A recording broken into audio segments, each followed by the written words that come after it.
Hola, sí, estudiantes, buenos días. Óigame, estamos con la última clase de hoy martes, por supuesto. Pónganse cómodos. Vamos a continuar viendo cómo era la educación en la época de la colonia, en la época de la Real Audiencia de Quito. Bienvenidos, estudiantes, a esta clase de hoy martes, la última de sociales. Claro, bienvenidos. Bueno, estudiantes, aquí estamos, claro que sí, para esta última clase del día de hoy. La educación en la Real Audiencia de Quito. Así es, ahí estamos observando cómo era pues la educación en aquellos tiempos. Dice, España reconoció el reino indio con sus mismos dominios y zonas de influencias, instituyó la Real Audiencia de Quito. Bueno, según lo que vimos ayer en la clase que estuvimos con ustedes, ¿no? En la Audiencia de Quito se creó un primer colegio para enseñanza de los indígenas. Bueno, como los indígenas eran pilas, ¿no? Aprendían rápido lo que se les daba y también ponían de su parte, ponían empeño, luego de satisfacer las necesidades de capacitación en ciertas artes y oficios. Ya vimos también las personas que hacían eso. Los colegios excluyeron a los indígenas, los sacaron, no los dejaron estudiar, ¿no? De la enseñanza de algunas materias y en adelante podrían significar la competencia de a los colonos españoles. Claro, ellos estaban poquito como asustados porque los indígenas en ese tiempo aprendían muy rápido lo que se les enseñaba y por supuesto hacían algo mejor. Entonces ellos decían que los indígenas se iban a convertir en competencias para ellos en aquella época de la colonia donde solamente los hijos de los españoles y algunos criollos, digo algunos porque no todos, también tenían acceso a la educación. Bueno, y eso es como la educación pasó a ser el dominio de los criollos y los españoles. Ellos nomás podían educarse, ¿no? Pues para ingresar a un colegio y recibir un título debían comprobar su pureza de sangre. Tenían que ser hijos de españoles, ¿no? Y pues no podían estudiar los indígenas. Es bien conocido que José Mejía Lequerica, a principios del siglo XIX, no pudo recibirse de médico por estos impedimentos, pese a ser un buen estudiante brillante e hijo de un español y una mestiza, solo por ser hijo de una mestiza, ¿no? Claro que sí, no tenían acceso a la educación. Bueno, vamos a ver este video acerca de cómo era la educación en la Real Audiencia de Quito. Hola, mi nombre es Patricio Cabrera. En este video quiero contarles cómo era la educación en la colonia. Específicamente, cómo se aprendía en los colegios, las universidades, en fin, cómo adquirían nuevas ideas. El objetivo principal de la educación era mantener el privilegio de las clases dominantes conformadas por los españoles y criollos. Estas personas debían tener algunos conocimientos para ocupar cargos administrativos y detentar el statu quo de la época. Para la Iglesia, la finalidad era mantener y promover la religión entre las clases señaladas, pero también pretendían catequizar a los indígenas, lo que facilitaba el dominio para la clase política.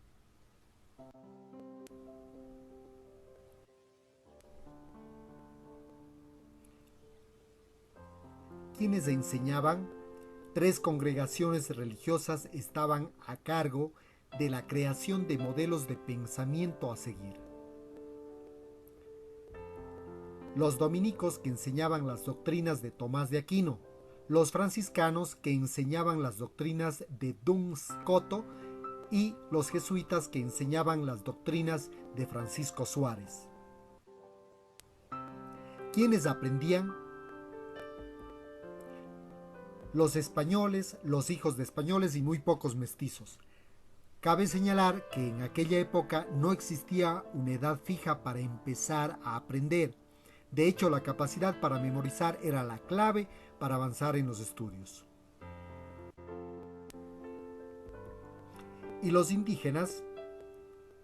La mayoría de indígenas no estudiaba, pero a los que pertenecían a ciertas castas se les permitía aprender a leer y escribir como un acto de caridad. ¿Cuándo ocurrió todo esto? El primer centro educativo del que se tiene registro es el Colegio San Andrés en Quito, en el año 1550. En este colegio se acogía a indígenas, pero a los pocos años lo cerraron porque la corona se negaba a entregar recursos para su educación. Luego se sabe de 3 colegios, San Nicolás, San Fernando y San Luis, que fueron creados a fines del siglo XVIII y que se convirtieron en las universidades San Fulgencio, San Gregorio y San Tomás. Esta última fue transformada por Bolívar en la Universidad Central del Ecuador. ¿Y las mujeres? La mujer española y criolla podía acceder a un tipo de formación muy limitada, leer y escribir, relacionada también con tareas del hogar, es decir, las preparaban para ser amas de casa, algunas ingresaban para ordenarse como monjas y en general aprendían oficios y actividades como pintar o bordar. Solo con la República ellas pudieron ir al colegio.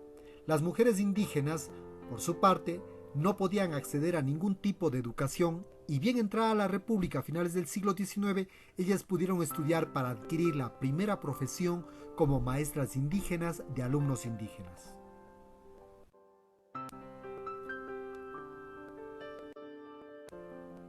Estaba constituido por 3 niveles el estudio. Se iniciaba con primeras letras, que consistía en aprender a leer y escribir. Esto se hacía en castellano.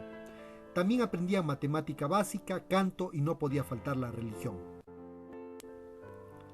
En segundo lugar, se encontraban los estudios menores, que se centraban en la lengua culta de la época, que era el latín, con el manual de Nebrija particularmente. Esta etapa era clave si querían continuar los estudios, porque los textos a continuación estaban escritos en esta lengua. Ahí se leía también a Cicerón, Horacio y Virgilio. Finalmente, en tercer lugar, estaba el nivel de estudios mayores, es decir, la universidad. Ahí aprendían teología, filosofía y derecho canónico.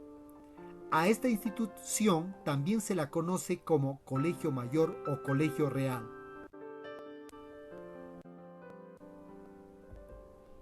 ¿Qué enseñaban? Enseñaban las doctrinas de Aristóteles combinadas con la religión católica, apostólica y romana, lo más parecido a lo que hoy en día denominaríamos como humanidades. Las artes y la medicina recién empezaron a aprenderse en el siglo XVIII, lo que dio lugar a las primeras ideas de separar educación y religión. Pensemos ahora cómo era una clase en el colegio normalmente. Pues empezaba con una oración, es decir, rezando. Luego el profesor leía uno o varios textos. A continuación el profesor comentaba estos textos. Los estudiantes no podían preguntar ni cuestionar, se limitaban a copiar lo que escuchaban. Finalmente, los estudiantes, en casa o en el tiempo que les quedaba, tenían que memorizar lo que habían copiado. Los que tenían mejor memoria podían pasar los exámenes orales. A este tipo de clases se las conocía como las lecciones. Por lo regular, los días sábados, los profesores daban un ejemplo de interacción académica mediante las famosas disputatio, que consistían en debates privados y públicos sobre temas controvertidos de una clase. La disputa era una especie de certamen dialéctico que se desarrollaba bajo la presidencia o responsabilidad de uno o varios maestros. Los temas no eran muy variados: Dios, la creación, la redención y los sacramentos.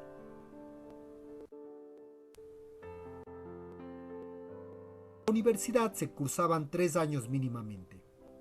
El primer año estaba dedicado a la lógica y nociología con los textos de Pedro Hispano y los de Aristóteles. El segundo año se estudiaba física y tratado del alma, es decir, psicología racional, esto basado también en Aristóteles. Y en el tercer año se dedicaba ya a los estudios más teológicos relacionados con los entes de Dios y las causas de ser. También se estudiaba la ética y la moral, que no se separaban todavía en los estudios más avanzados que eran los de teología. Quienes terminaban estos niveles podían acceder a un tipo de disputatio diferente para licenciarse. Las fuentes con las que he trabajado y que pueden consultar si ustedes quieren aprender más. Gracias por acompañarme. Hasta una próxima oportunidad.